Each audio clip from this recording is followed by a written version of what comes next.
Welcome back. Season 3 of the Atlantic's podcast entitled Autocracy in America launched this morning wherever you get your podcasts.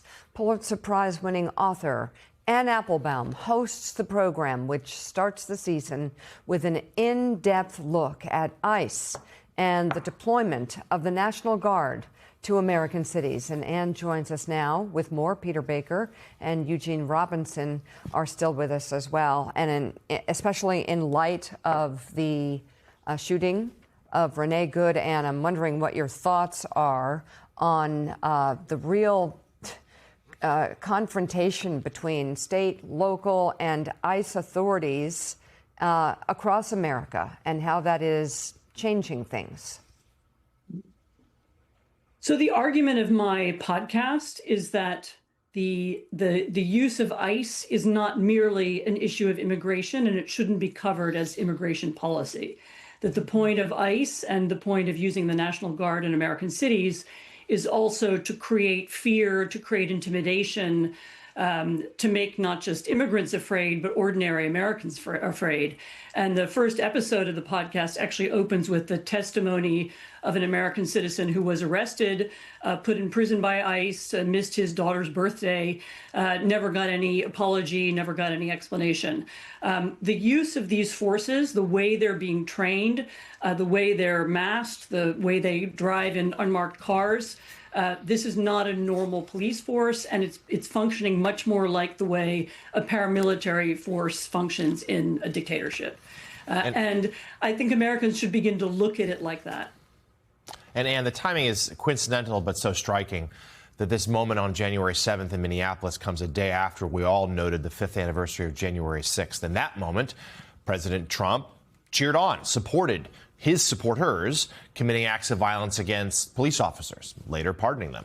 And then yet the very next day, of course, the framing from this administration very different, supporting this law enforcement because, he took act of violence against someone who was opposing Donald Trump's political agenda. And I feel like that gets at sort of the heart of what you're saying here, that this is, whether this administration is empowering law enforcement, particularly ICE, to carry out political goals, even if it violates, perhaps, American citizens' rights.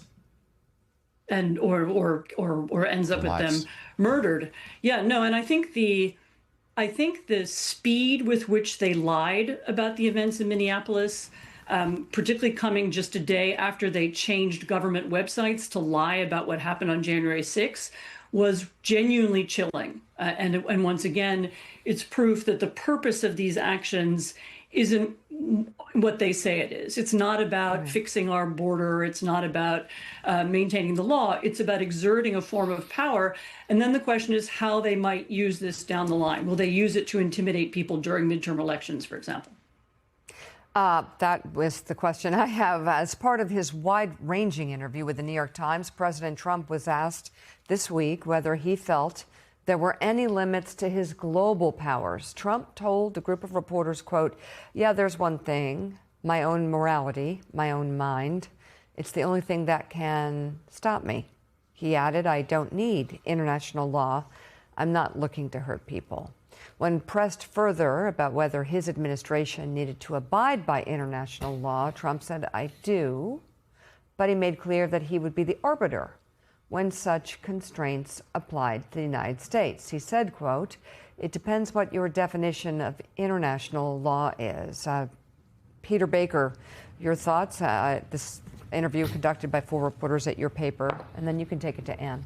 Yeah, 4 of my colleagues were in there and they asked him about this. And I think that answer was very striking and very important. I think in some ways it defines this second term of Trump's presidency. He's talking about internationally, of course, but I think even at home we have seen the assertion of power without check in some instances and a lack of belief in checks in other instances that, has shaped the presidency in a way we have not seen. Now, Anne knows better than I do how this is seen overseas. But, Anne, I'm kind of curious. You're an expert on autocracy. You've written books about this. You've spent time in some of these places. How do Vladimir Putin and Xi Jinping look at comments like that by President Trump? How do they look at what he is doing here in terms of what it means for what they can do in their neighborhoods? They hear him echoing their arguments. So they say we get to decide what the law is. I mean, the definition of what an autocracy is that there is no rule of law. So there is rule by law. And so the law is what people in charge say it is at any given moment. And the law can change depending on what the people in charge want it to say. And that characterizes the political system in Russia, that characterizes the political system in China, in Iran, in Venezuela, actually, even still, since we haven't changed that regime, in fact. So that's the language that they hear backing up their form of government. And all this is being done to what end?